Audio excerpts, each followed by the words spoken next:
저는 오늘 주제는 글쓰기는 두뇌 정수기다.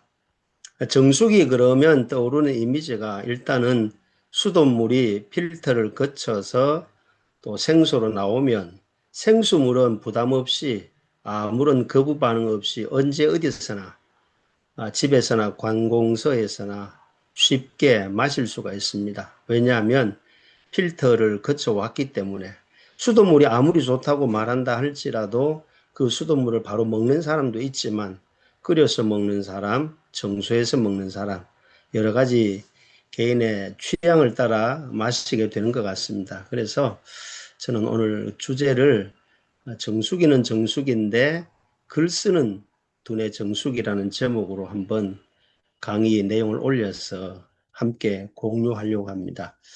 저는 뭐 PPT를 잘 할 줄도 모르고 하고 싶지도 안 하고 언젠간 하게 될지는 모르겠지만 그냥 재래식으로 강의를 하도록 하겠습니다. 이미지를 연상화시켜서 첫 번째, 제가 8시까지 할 텐데요. 6가지를 이미지화해서 이야기를 하려고 합니다. 첫 번째는 물레방아입니다. 물레방아.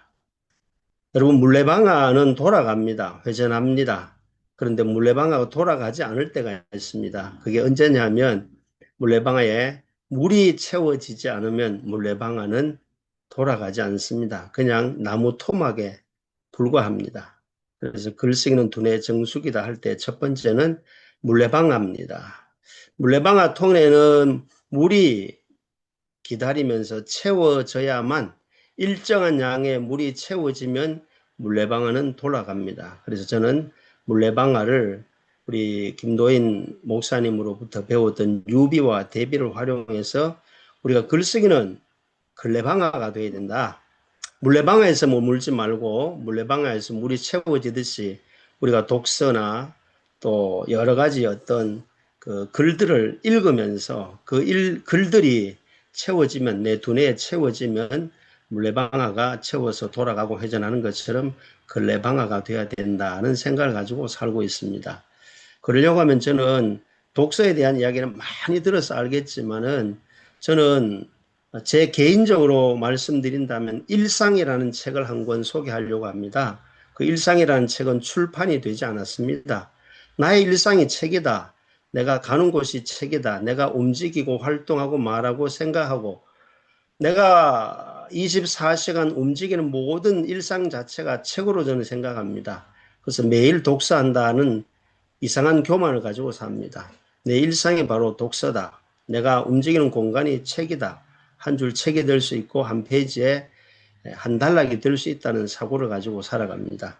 그래서 우리가 두뇌 정수기, 글쓰기인데 걸레방아가 되기 위해서는 일상이라는 책, 내 생활 속에 일어나는 모든 사건과 사고와 사연과 사람을 통해서 보이고 들리고 말하고 생각하고 대화하는 모든 언어들을 수집하는 것이 그 수집에서 물레방아 칸에 물이 채워지듯이 우리 머리에 두뇌에 걸레방아를 채우면 자연히 에너지가 된다는 겁니다. 물레방아가 돌아야만이 방앗간이 되고 방앗간에서 곡물을 또 우리가 먹을 수 있는 식용 재료로 거듭나게 되는 겁니다. 그래서 첫 번째 글쓰기는 두뇌 정수기다 할 때는 머리를 늘 채우고 회전시켜야 한다는 것을 먼저 말씀을 드리겠습니다. 두 번째는 맷돌입니다. 맷돌이라는 이미지인데 맷돌도 돌려야만 맷돌이지 맷돌을 돌리지 않으면 그냥 바위입니다. 바위. 제가 돌석인데요. 맷돌이 돌아가야만 그것이 맷돌에 가치가 있는 겁니다. 어떤 곡물이든지 그 맷돌에 한 줌씩 넣어서 회전을 시키면 곡물은 다른 형체로 바뀌어집니다. 곡물이 둥근 콩이 콩물이 되고 콩물이 열을 받으면 두부가 되고 또 단백질로 우리 몸에 흡수할 수 있는 여러 가지 에너지 자원이 되는 겁니다. 그래서 맷돌이라고 하는 것을 통해서 이미지화 시키면 글쓰기는 두뇌 정수기에서 맷돌이 어떤 역할을 하느냐 우리의 지금까지 알고 있던 고정관념을 깨뜨리라는 겁니다. 고정관념을 깨뜨리지 않으면 늘 반복된 이야기, 뻔한 이야기만 하기 때문에 듣는 사람 모두에게 지루하게 라떼가 되고 잔소리가 되고 별로 듣고 싶지 않은 그런 만나고 싶지 않은 대상으로 추락하게 됩니다. 그래서 글쓰기는 두뇌 정수기다 할 때 우리의 생각 속에 나이에 따라 살아온 경력이 다 다르겠지만 고정관념을 깨뜨리는 맷돌의 이미지를 기억하고 살아가면 좋겠다라는 사실을 말씀을 드립니다. 저도 어쩌면 이 글쓰기 공부를 만나기 전이라면 이 맷돌의 이미지를 끌어내지 못했을 겁니다. 제가 6년 전에 김도인 목사님을 처음 만나서 첫 시간에 글쓰기 공부하러 갔을 때 들었던 머릿속에 아직도 잊혀지지 않는 한 문장이 있습니다. 목사님들은 설교는 안 하고 설명만 한다.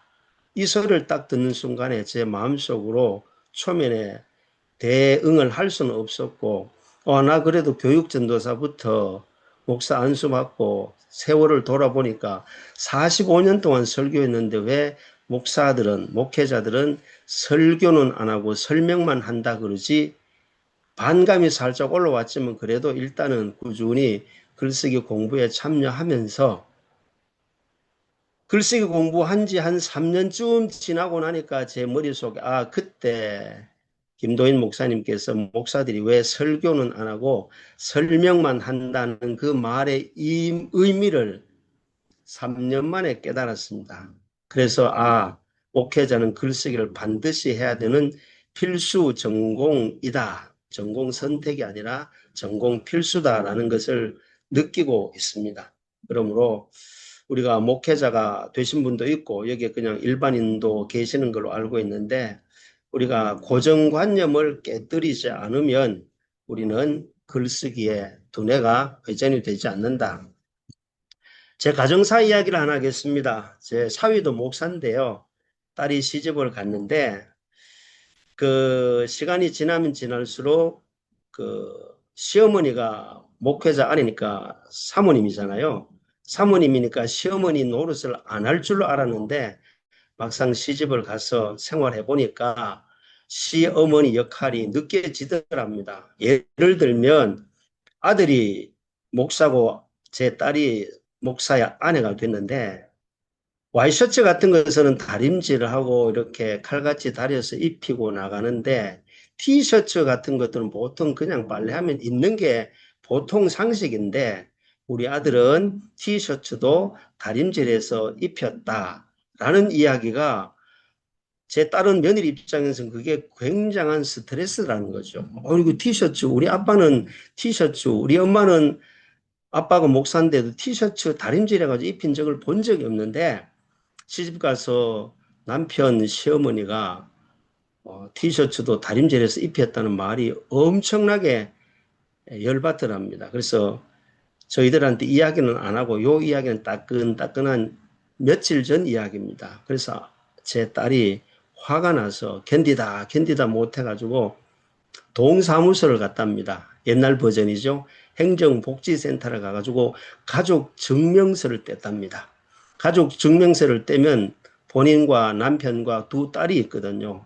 초등학교 1학년 6살이 있는데 남편에게 보여주면서 목사님, 여보 보세요. 우리의 가족 증명서에 이름이 누구누구가 있느냐고. 그러면서 가족 증명서를 보여주니까 거기에 시어머니 이름은 없거든요. 4명의 가족만 명단에 올라가 있는 걸 보고 그 가족 증명서를 잔소리하지 않냐고 남편에게 보여줬더니 그때서야 그 남편이 사위 목사가 정신을 차리더랍니다. 미안하다고. 우리 가족이 4명인데 어머니 때문에 당신이 스트레스 받는 거 사과를 했던 그런 엄청난 사건이 며칠 전에 있었습니다. 무슨 이야기냐면 우리가 자칫 잘못하면 나는 시어머니 노릇 안 한다. 나는 장로 노릇 안 한다. 담임 목사, 부목사 노릇 안 한다 그러지만 사실 은연중에 우리는 그런 역할을 하거든요. 저도 예외가 아니거든요. 그래서 글쓰기는 두뇌 정수기다 해서 두 번째 기억해야 될 것은 우리가 글이 되고 문장이 되고 논리적이고 두괄식이든 낯설게든 어떤 뭐 오레오가 되든 어떤 방식이든지 간에 우리가 고정관념을 깨뜨리는 맷돌 이미지를 기억해야만 글쓰기가 좀 진하게 나온다는 사실을 기억했으면 좋겠습니다. 세 번째는 회전목마입니다. 물레방아도 돌아갑니다. 정수기도 회전합니다. 맷돌도 돌아갑니다. 회전목마도 여전히 360도 돌아갑니다. 이 회전목마는요, 돌리지 않으면 똑같은 장면만 보여요. 그런데 회전목마를 타고 360도 회전을 하면 계속 새로운 사물과 또 순간이 포착이 됩니다. 저는 글쓰기는 두뇌 정수기다 해서 세 번째 회전목마는 무엇을 여러분이 글쓰기 할 때 활용하면 좋으냐면 예를 들면 이런 겁니다. 가, 나, 다, 라, 마, 바, 사, 아, 자, 차, 가, 타, 파, 하가 14글자가 있습니다. 먼저 가자를 동서남북 방향이 있듯이 가를 한번 90도 돌리면 또 돌리면 또 돌리면 회전목마 돌리듯이 돌리면 가, 그, 고, 구가 됩니다. 나, 너, 노, 누가 됩니다. 다, 더, 도, 두가 됩니다. 라, 러, 로루가 됩니다. 제가 글쓰기 공부하면서 제 스스로 가장 많이 활용하는 것 중에 하나가 이 회전목마 방식입니다. 그래서 가, 그, 고구 그러면 가야금, 거미, 고구마, 구름 이런 식으로 새로운 단어가 연상되면서 우리가 지금까지 공부하고 책 읽고 살아오면서 우리의 머릿속에 두뇌에 입력된 단어들이 굉장히 많거든요. 그 많은 단어들을 이 회전목마 타고 회전하듯이 글자를 계속 회전하면 새로운 단어가 재탄생한다는 겁니다. 이번 강의를 듣고 난 다음에 여러분의 숙제가 바로 그겁니다. 가, 그, 고, 구, 나, 너, 노, 누에서 거기에서 시작되는 단어들을 네 단어, 네 단어, 14단어에다가 곱하기 4를 하면 56개의 단어가 새로 재탄생합니다. 이런 방식을 활용하게 되면 글쓰기 할 때 내가 알고 있던 단어를 새로 끄집어낼 수도 있고 내가 몰랐던 잠자고 있던 단어들이 다시 재탄생하면서 새로운 문장을 써내려갈 수 있는 글쓰기의 요령이 생긴다는 겁니다. 이걸 저는 주로 많이 활용하고 있는 게 현재 제 자신의 글쓰기의 방법이라고 말씀을 드리겠습니다. 그 다음에 또 하나의 우리가 이미지를 네 번째로 말씀드리고 싶은 것은 자동차 바퀴입니다. 자동차 바퀴도 여전히 굴러갑니다. 굴러가는 자동차 바퀴가 온 세계를 갑니다. 전국을 투어할 수 있습니다. 글도 마찬가지입니다. 바퀴가 회전할 때, 바퀴가 굴러갈 때 목적지까지 갈 수 있고 우리가 여행하는 장소까지 이동시켜 줍니다. 그래서 저는 이렇게 짧게 한 문장을 말씀드린다면 글자는 도로요, 바퀴는 글쓰기다. 한 번 더 말씀드리면 글자는 도로요, 바퀴는 글쓰기다. 제가 좀 초창기 글쓰기 공부하면서 김도인 목사님께서 추천도 해주셨지만 많이 읽었던 글쓰기 공부 초보 때 많이 읽었던 책이 있다면 정철 작가의 책은 모조리 다 읽었다라고 생각됩니다. 그 다음에 유영만 교수의 책은 웬만한 것은 다 읽었다라고 느껴지고 최재천 교수의 책을 조금 제가 여러 권을 읽었던 것 같아요. 그런 책들을 보면서 공통점이 좀 제가 공부하고 글쓰기 하면서 제게 좀 코드가 맞는 것 같더라고요. 그래서 그 책들을 많이 읽었고 글자는 도로고 바위는 글쓰기라고 한다면 여러분이 가지고 있거나 읽었던 분이 계실 것 같은데 정철 작가가 쓴 머리를 구하라 라는 책이 있습니다. 거기에 보면 머리를 가지고 노는 방법 해가지고 찾자, 떨자, 참자, 묻자, 놓자, 돕자, 따자, 하자, 영자 그러면서 끝에 가서 영자는 사람 이름인데 결국 글쓰기도 사람의 마음을, 사람의 관계를, 사람이 살아가는데 뭔가 이렇게 느낌을 줄 수 있는 글로 가야 된다라고 결론을 내리고 있어요. 우리가 여행하는 목적은 뭡니까? 우리가 소풍 가는 이유가 뭘까요? 힐링이지 않습니까? 결국 자동차 바퀴가 가만 고정되어 있고 주차되어 있으면 파킹되어 있으면 그 자동차는 고물입니다. 아무 의미가 없습니다. 자동차 바퀴가 동서남북으로 굴러서 내가 원하는 목적지, 소풍 가야 할 장소, 여행하고 싶은 곳에 가면 또 다른 세계가 보이고 또 다른 언어가 들리고 또 다른 장면이 감동으로 느껴지기 때문에 새로운 글감이 머리에 떠올라서 글쓰기 하는데 유익을 줄 수 있다라는 이야기입니다. 그 다음에 다섯 번째는 글쓰기는 일기예보다라고 말씀을 드립니다. 하늘에 구름을 보면 구름은 있을 때가 있고 없을 때가 있습니다. 글쓰기는 제가 일기예보라고 하는 이야기가 맑은 날씨일 때는 푸른 하늘만 보이지만 일기예보가 매일 바뀝니다. 온도와 날씨와 기상 이변이 하루도 같은 날이 없거든요. 특히 우리나라 같은 경우는 사계절이 뚜렷하기 때문에 이 글쓰기는 일기예보와 같다. 예를 들면 이런 겁니다. 하늘에 구름이 떠 있어요. 구름으로만 바라보는 게 아니죠. 구름이 땅으로 내려오는 순간에 눈이 되기도 합니다. 이른 비와 늦은 비가 성경에 등장하지만 되기도 합니다. 소낙비가 되기도 하고 장마, 철이 되기도 합니다. 쌀락눈으로도 내릴 수 있어요.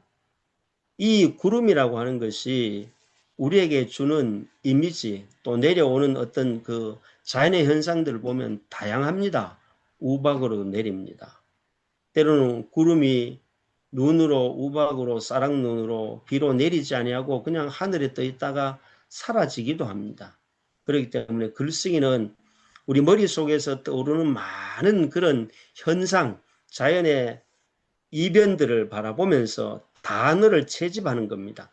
구름만 바라보지 말고 구름을 통해서 우리 체득한 삶의 현장에 나타난 현상들을 글자로 표현하면 문장으로 만들면 짧게 길게 글로 표현하게 되면 우리가 원하는 글들을 읽고 또 듣고 쓰면서 서로에게 공감대를 형성할 수도 있다라는 이야기 차원에서 글쓰기는 바로 구름이다. 일기예보다. 그렇게 말씀을 드리고 싶습니다.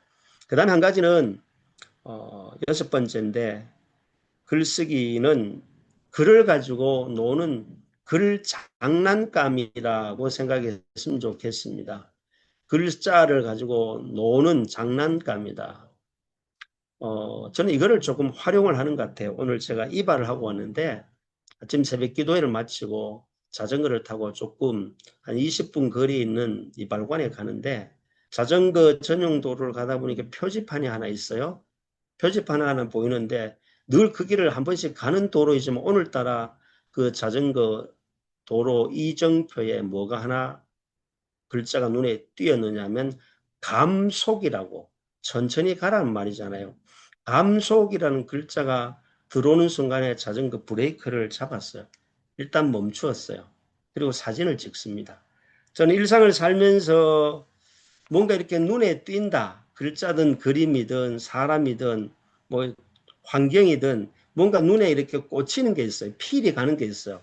필이 가면 무조건 그 자리에 저는 핸드폰을 꺼내서 일단 뭘 찍는다? 사진을 찍습니다.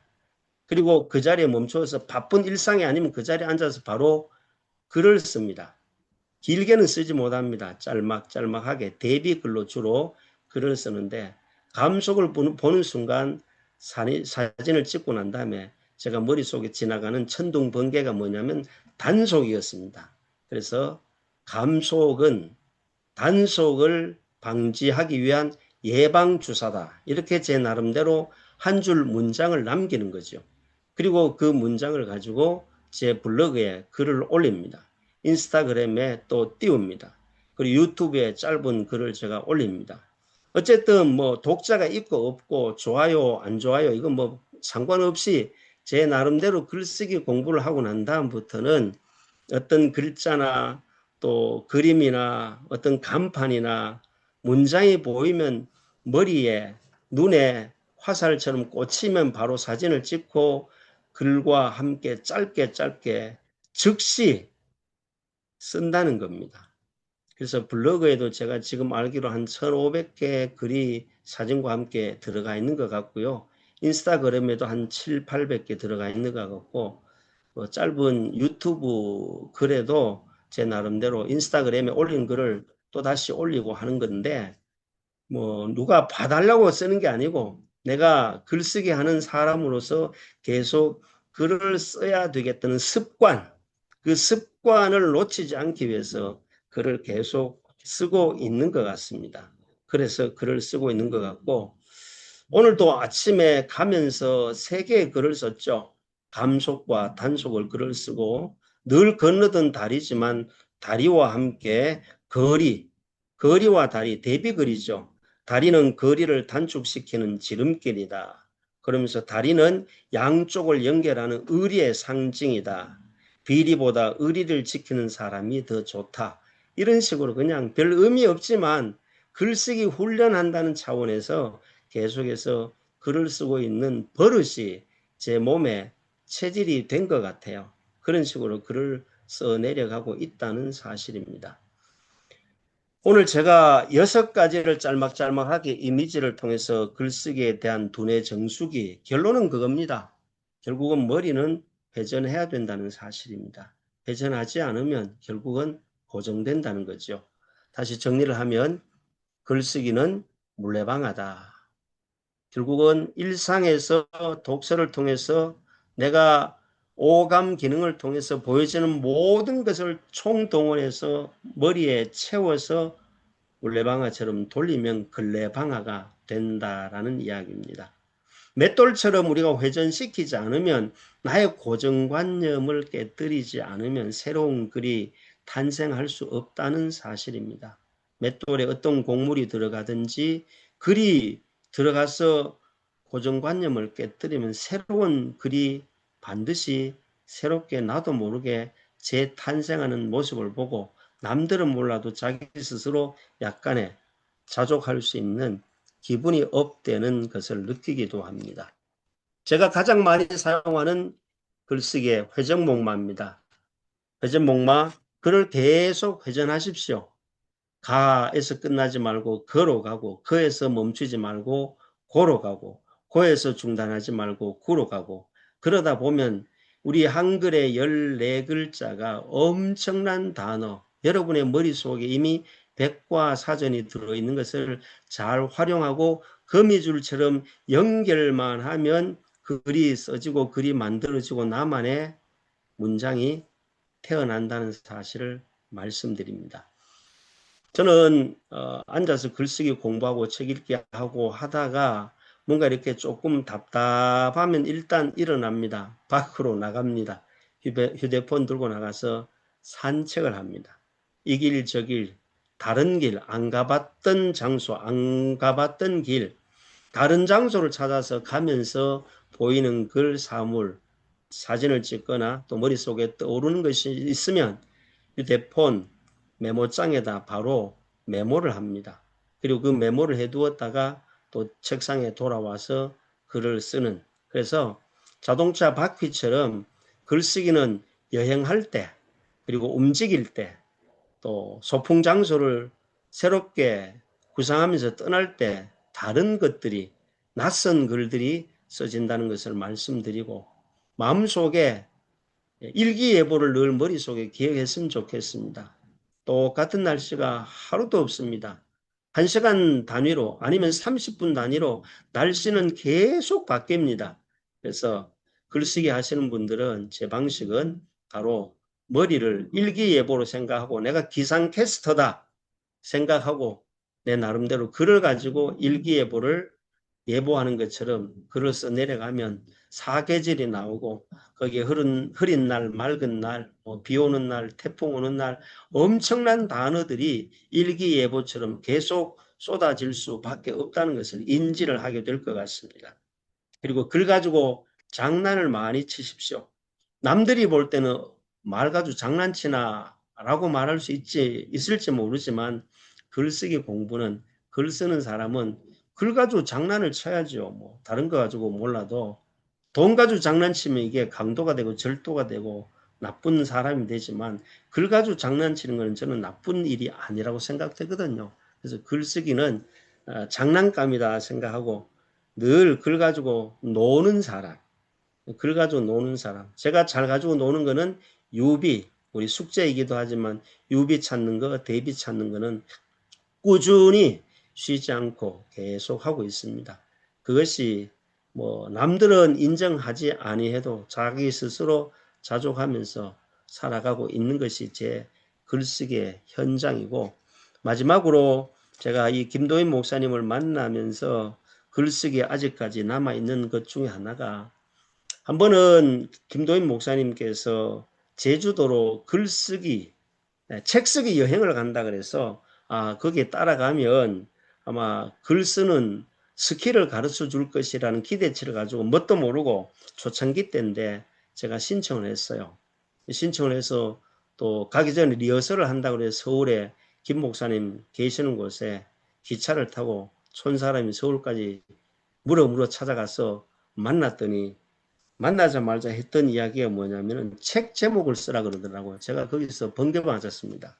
아니, 글쓰기 스킬을 배우러 제주도 가는 줄 알았는데 책 제목을 쓰라 그래가지고 와, 이게 뭐야 그러면서 제가 속으로 진짜 충격이었습니다. 뭐 책 쓴다는 거는 눈꽃만큼도 생각도 안 했고 글쓰기에 대한 배우겠다는 의지로 갔는데 책 제목을 쓰라 그래가지고 제가 황당했었죠. 그러면서 또 뭐 올라간지라 또 정하라고 하니까 제 나름대로 머릿속에 지나갔던 게 그거였어요. 글 바느질과 마음 뜨개질. 이게 머릿속에 그냥 훅 지나가더라고요.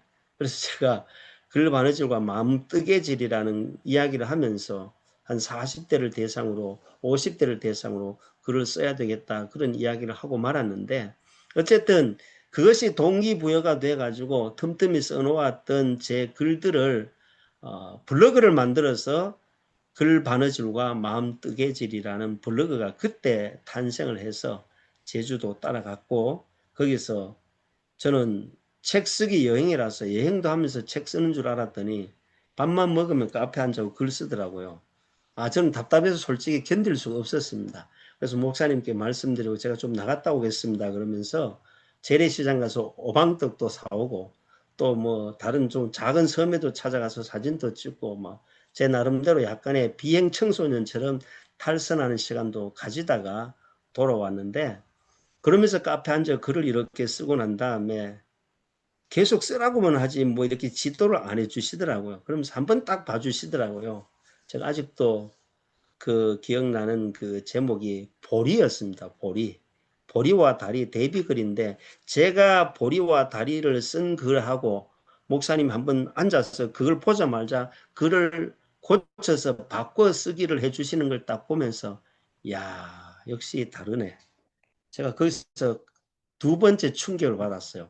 제가 쓴 보리와 다리의 글하고 목사님 보자마자 바꿔 쓰기하고 고쳐 쓰기하는 보리 다리 글을 쓰는 즉석에서 쓰는 걸 보면서 나는 재탕, 곰탕, 설렁탕, 매운탕 막 냉장고 들어갔다 다시 얼려서 다시 나오는 글이었는데 목사님은 즉석 요리더라고요. 내가 글을 배워야 될 이유가 여기 있구나. 글을 써야 될 원인이 여기 있구나. 그때 제가 두 번의 충격을 받으면서 나이와 상관없이 글쓰기는 공부해야 되는 거구나. 그걸 가슴에 뼈저리게 느끼게 됐죠. 그래서 지금까지 6년 차가 되는 것 같아요. 잘은 못 쓰지만은 게을러지지 않기 위해서 선두주자는 못 되지만 후발주자로서 글을 써야 되겠다는 의지만큼은 잘 다져진 것 같아요. 그래서 어쨌든 글쓰기 하면서 다르게 표현하자, 낯설게 접근하자, 새롭게 들리는 뉴스로 글을 써보자. 그 의식은 변함없이 있는 것 같은데 잘 되지는 않지만 그래도 꾸준히 지금까지 노력하고 있는 사람의 한 명입니다. 어쨌든 이 글쓰기 운동본부를 통해서 여기에 참여하신 저와 여러분, 화면은 우리 사회자 되시는 박혜정 선교사님께서 네모로 만나지만 네모 속에 보여지는 우리의 얼굴은 동그라미입니다. 동그라미는 결국 굴려야 됩니다. 굴리지 않으면, 글을 회전시키지 않으면 새로운 글이 재탄생하지 않습니다. 눈앞에 보이는 볼견은 사각형이지만 볼씨는 동그라미입니다. 볼관은 우리의 표정입니다. 하나의 사물을 보더라도 사각형으로 보느냐 동그라미로 보느냐, 동그라미 안에 우리의 얼굴 표정들이 있잖아요. 표정도 볼 수 있는 게 볼관이거든요. 유영만 교수가 하는 이야기이기도 하지만은 우리 볼견에서 한 단계 깊이 들어가서 볼시로, 볼시에서 더 깊이 맛을 느끼게 하려면 볼관으로 가야 된다는 걸 우리가 사물을 볼 때, 사람을 볼 때, 글자를 볼 때 이것만 기억하면 우리가 글쓰기가 재미가 있어지지 않겠나, 그런 생각을 가지면서 제 강의는 여기서 마무리하도록 하겠습니다. 이상입니다.